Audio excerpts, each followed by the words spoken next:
Guys, welcome back to my channel. तो कैसे हैं आप सब? आई होप आप सब बहुत अच्छे होंगे और हम सब भी बहुत अच्छे से, मतलब मैं तो अच्छे से नहीं हूँ। और अभी मैं जा रही हूँ डॉक्टर के यहाँ। तो मेरा डॉक्टर जो है वो मोती झील के पास है, और मोती झील का मेट्रो स्टेशन इतना मस्त बन गया है कि पूछे मत। तो मैंने इसीलिए वहाँ पे थोड़ा सा रिकॉर्ड किया और अब मैं आ गई हूँ डॉक्टर के यहाँ। तो ये है डॉक्टर का क्लिनिक जहाँ पे मैं दिखाने आई हूँ। और आप मेरी हालत देख सकते हैं कैसी है। आँखों से ना आंसू रुक रहे हैं और ना नाक से पानी। आंखों के नीचे इतना रेड रेड सा हो गया ना कि छूने में डर लगने लगा है। तो बस डॉक्टर के यहाँ से निकलने के बाद ना मुझे लग गई भूख, तो मैं आई हूँ मिस्टर ब्राउन। क्योंकि डॉक्टर ने ऐसा कुछ नहीं बताया कि जिससे मैं डर जाऊँ, क्योंकि मैं पहले बहुत डर रही थी। क्योंकि मुझे ऐसा लग रहा था कहीं डॉक्टर ये ना बोल दे कि तुम्हारा ऑपरेशन होना है, क्योंकि मुझे ऑपरेशन से बहुत डर लगता है। तो भगवान की दया से मैं तो अपने बच्चों के टाइम पे बच गई ऑपरेशन से। लेकिन फिर भी देखो क्या डॉक्टर बताते हैं। घर आके देखा कि किट्टू के रूम की क्लीनिंग हो चुकी थी, मतलब जो घिसाई होनी थी वो हो चुकी थी, और आंगन की घिसाई भैया कर रहे थे।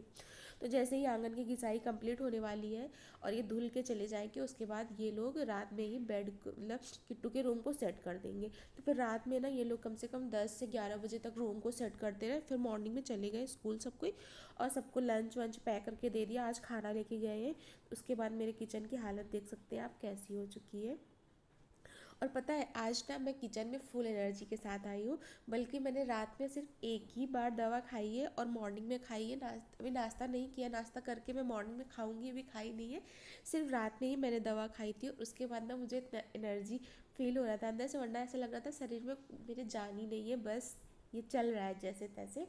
मैं खड़ी हो रही थी ना तो भी मुझे चक्कर जैसे आ रहे थे, तो मुझे बिल्कुल ही अच्छा नहीं लग रहा था। इसीलिए मैं कल रात में पहले ये स्कूल गए, स्कूल से तुरंत आए, बस चाय पी और हम लोग डॉक्टर के यहाँ निकल गए।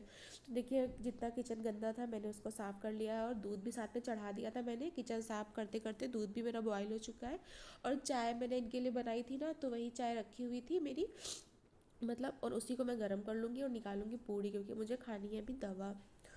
और तो डॉक्टर ने भी बोला है कि 15 दिन तुम पहले ये दवा खाओ, उसके बाद 15 दिन के बाद डिसाइड करेंगे कि क्या करना है। तो वैसे भी अभी आप मेरे आवाज़ में देख रहे होंगे कि चेंजमेंट है, मतलब अजीब सी आवाज़ हो गई है। और मेरे जो फेस पे इतनी ज़्यादा स्वेलिंग रहती थी वो भी चली गई है एक ही बार की दवा खाने में, क्योंकि शाम को मेरे हस्बैंड आए तो उन्होंने बोला कि जो तुम्हारे फेस पे स्वेलिंग रहती थी वो चली गई है। तो ये मेरे नाश्ते की प्लेट, चाय पूड़ी और सब्जी मुझे बहुत पसंद है। चाय पूड़ी और सब्जी, तो मैंने नाश्ता कर लिया है और उसके बाद लग गई हूँ मैं खाना बनाने में। और मम्मी उधर कर रही है सफाई। मैंने सोचा था कि पहले आज सफाई नहीं होएगी, लेकिन आज ही होने लगी थी सफाई। तो फिर मैंने फटाफट से खाना बनाया और मम्मी उधर कर रही है क्लीनिंग जो भी, क्योंकि होली भी आने वाली है और मेरे घर में कुछ गेस्ट भी आने वाले हैं। तो वैसे भी जब कोई घर आता है तो लगता है ना घर एकदम साफ़ सुथरा हो। तो बस उन लोगों के लिए भी तैयारी हो रही है। और बाकी घर तो होली के लिए साफ़ सफाई करनी ही है। तो बस मैं बनाने जा रही हूँ पालक कढ़ी, और उसकी रेसिपी मैंने आपके साथ पहले भी शेयर कर चुकी हूँ पालक कढ़ी की। तो बस मैंने मट्ठा डाला उसमें, और सारे मसाले जो हल्दी धनिया मिर्चा नमक वो सब डाल दिया। और डाल दिया बेसन, अच्छे से मैश कर लेंगे। और डाल दिया कढ़ाई, मैंने घी बनाया था कल। और कल मैंने दोपहर में घी बनाया था, उसी की कढ़ाई रखी है। तो रात में मम्मी ने कोई सब्जी उब्जी नहीं बनाई थी, क्योंकि हम दोनों लोगों ने खाना खाया नहीं था और पापा को खाना था। तो पता नहीं मम्मी ने शायद दलिया वलिया बना दी थी पापा को, क्योंकि मैं डॉक्टर के यहाँ से काफ़ी लेट आई थी। तो बस फिर उसी कढ़ाई में घी वाली में काफ़ी घी लगा हुआ था साइड में, तो मैंने छौंक दी उसी में पालक। और मेरे पास हींग नहीं थी, तो मैंने आज कढ़ी ना बिना हींग की बनाई, जैसी भी थी अच्छी बनी थी बट। तो उसके बाद मैं एक तरफ चावल चढ़ा दिए और एक तरफ कढ़ी पक रही थी, और दूसरी तरफ मैंने रोटी सेकने लग गई, क्योंकि मम्मी भी रोटी नहीं खाएंगी और मैंने भी पूड़ी खा ली, तो रोटी के लिए मैं भी रोटी नहीं खाऊंगी। तो सिर्फ कढ़ी चावल खाएंगे। सिर्फ पापा के लिए मुझे 4 रोटी सेकनी है और एक किट्टू के लिए सेकनी है, बस 5 रोटी सेकनी है। तो फटाफट से मेरी रोटी सिक जाएंगी। और उसके बाद देखो क्या होता है। वैसे तो मुझे धूल से डॉक्टर ने मना किया है कि तुम्हें डस्ट से बहुत दूर रहना है, लेकिन फिर सफाई तो कुछ ना कुछ तो होली की करनी ही पड़ेगी। तो बस खाना जो बन गया था मेरा, और मैंने चावल भी पसार दिए थे और रोटी पैक करके रख दी, और कढ़ी भी लगभग पक चुकी है। उसमें बस मुझे तड़का लगाना है। तो कढ़ी में अगर घी का तड़का लगा दो ना, तो घी जो कढ़ी होती है बहुत टेस्टी बन लगती है। ऐसे सादी सादी सी लगती है। तो बस मैंने घी डाला और बनारसी राई और वो लाल मिर्च डाल के छौंका लगा दिया। और इधर पापा साफ़ कर रहे थे एक्वेरियम। तो आप देख सकते हैं मेरी प्यारी प्यारी सी फिश, इसमें से 2-3 फिश बड़ी है, बाकी बहुत छोटी छोटी रन्नी सी आपको दिख रही है, पता नहीं नहीं दिख रही है। और ये मेरा छोटा सा टर्टल बहुत शैतान है ये। और ये देखो पत्थर अलग निकाल के रख दिए गए हैं और पापा कर रहे हैं उसकी क्लीनिंग। और ये बस मुझे छूने में बहुत डर लगता है, मैं छूती होती नहीं हूँ। और उसके बाद ना मैं थोड़ी देर बैठी, सोचा कि लाओ प्रेस कर लूँ, लेकिन लाइट नहीं आ रही थी और बच्चे भी आ गए थे। तो फिर मैंने किट्टू के कपड़े वपड़े चेंज किए पहले, और फिर ये बच्चे दोनों खेलने लग गए। फिर तब तक लाइट भी आ गई और मैं लग गई प्रेस करने में। वैसे तो मेरे किट्टू के पास 4 ड्रेस हैं, पर 2 में प्रेस था, 2 में नहीं था, तो दोनों इस वीक में चल गई थी और ये 2 जो कल पहन के जानी थी, तो बस मैंने फटाफट से कर दिया प्रेस। तो प्रेस करने के बाद मैं भी लग गई सफाई में, जो कि मैंने सोचा नहीं था कि मुझे सफाई करनी पड़ेगी आज, क्योंकि मैंने सोचा था कि एक दिन का ब्रेक लूँगी, भी थोड़े से दवा की डोज अंदर चली जाए ताकि मुझे अच्छे से फील हो दवा सफाई करने में। लेकिन मैंने सफाई मम्मी कर रही थी एक तरफ, तो मैंने सोचा चलो लग जाती हूँ मैं भी, ताकि पूरा घर की क्लीनिंग एक ही दिन हो जाए। तो सब कोई आज लगा हुआ है। पीछे आप देख रहे होंगे मेरे पापा भी लगे हुए हैं बाथरूम में एक्वेरियम के सारे जो पुर्जे होते हैं उनको साफ़ करने में। मम्मी इधर टेबल टॉप साफ़ कर रही है और मैंने जितने पर्दे थे सारे पर्दे निकाल लिए और अब मैं आ गई हूँ वॉशिंग मशीन के पास। और पर्दे पता है, जो छल्ले वाले होते हैं ना, ये छल्ले जब कभी आप वॉशिंग मशीन में धुलो तो टूट जाते हैं, मतलब निकल जाते हैं। तो इसके लिए ना मैं डाल रही हूँ इनको एक डोरी में और इनको बांध दूँगी तो ये कभी नहीं निकलते। फर्स्ट टाइम जब मैंने धुला था तो मेरे पर्दे ख़राब हो गए थे पिछले वाले जब थे।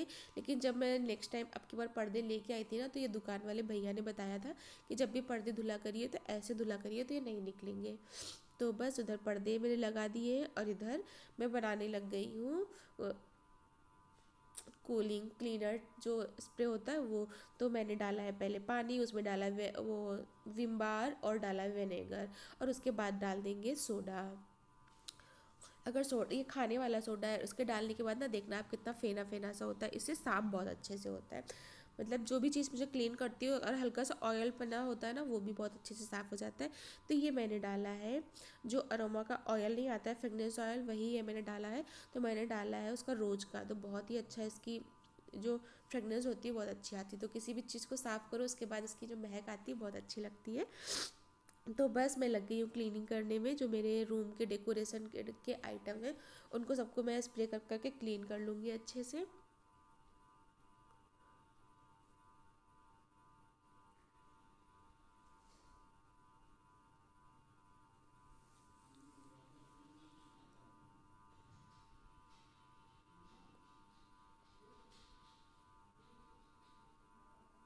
तो ये सारी चीज़ें हैं ना कि जो हम धुल नहीं सकते, क्योंकि कुछ इलेक्ट्रिक चीज़ें हैं, कुछ मिट्टी की हैं।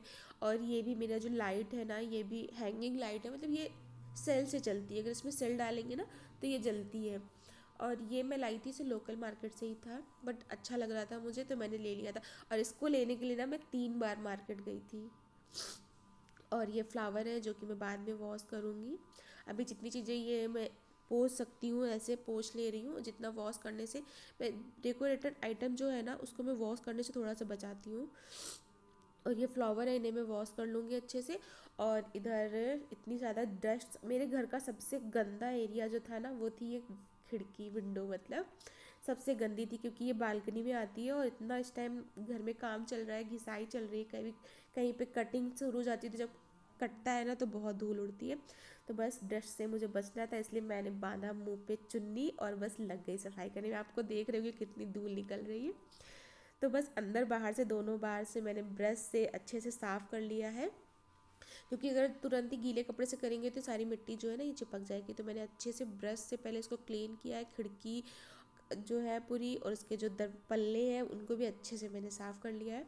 और उसके बाद फिर एक बार सूखे कपड़े से पोंछूंगी और उसके बाद फिर एक बार गीले कपड़े से पोंछूंगी मैं। तो अभी मैं गीले कपड़े से पोंछ रही हूँ अंदर, क्योंकि पहले इसमें मिरर का काम है, तो अंदर पहले मैं अपने अंदर पोंछा और उसके बाद उसी कपड़े से मैंने बाहर पोंछ दिया। तो बहुत अच्छे से खिड़की मेरी साफ़ हो चुकी है। और अब इधर में जो मेरा मेरे घर के 2 एंटर, मतलब दोनों तरफ से आप एंट्री कर सकते हैं, घर में 2 गेट हैं। तो ये जो इस टाइप का है हॉल का है, हॉल से भी आप एंट्री कर सकते हैं और उधर आंगन से भी आप एंट्री कर सकते हैं। तो ये हॉल वाला जो गेट है उसको मैंने अच्छे से पोंछ दिया है। और उधर मेरी मशीन भी लग रही थी जिसमें पर्दे धुले जा रहे थे पूरे घर के।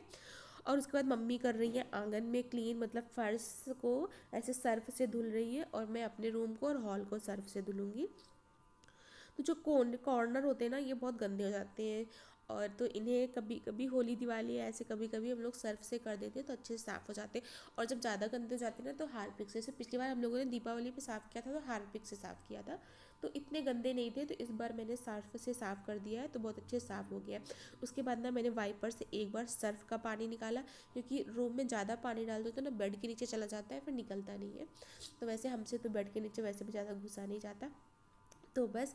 और मैंने फिर 2-3 बार किया है, पानी डाल डाल के थोड़ा थोड़ा सा वाइपर से निकाला और फिर सूखे कपड़े से कर दिया।